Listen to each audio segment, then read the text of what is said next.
Here's everything you need to know about Darwin and his evolutionary theory in under 10 minutes.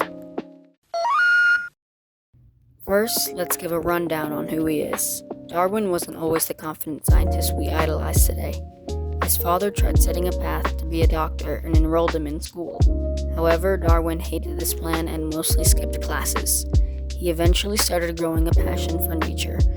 His father found out this wasn't working, so he enrolled him in Cambridge for medicine.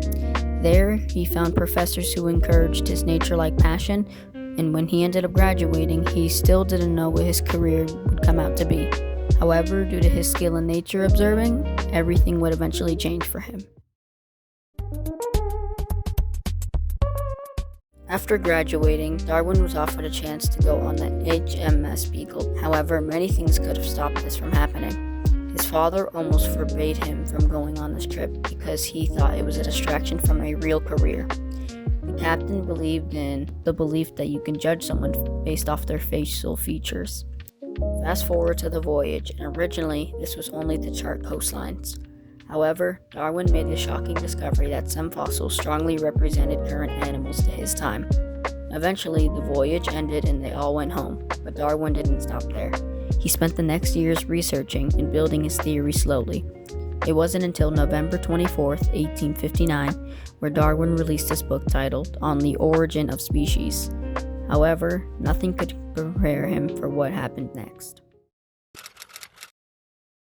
Almost instantly, the book sold out for many trying to read this new theory, but this split science into two sides at the time. One side were people who loved the new idea and supported it, while the other side was angry and thought it was total garbage.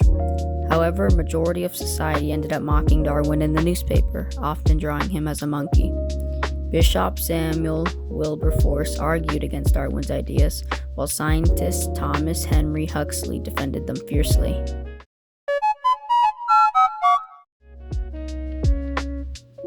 So, why does this matter? Why is this still talked about today? Well, it is more commonly called natural selection now. This is because it shaped our entire scientific way of thinking. This wasn't a small discovery that mattered in only one century. The way you are taught biology in school is affected by Darwin. Medicine is influenced by this because bacteria evolves constantly. That is natural selection in action. Selective breeding, a human-controlled way of natural selection, is also another example. This list could truly go on and on about how it affects life today.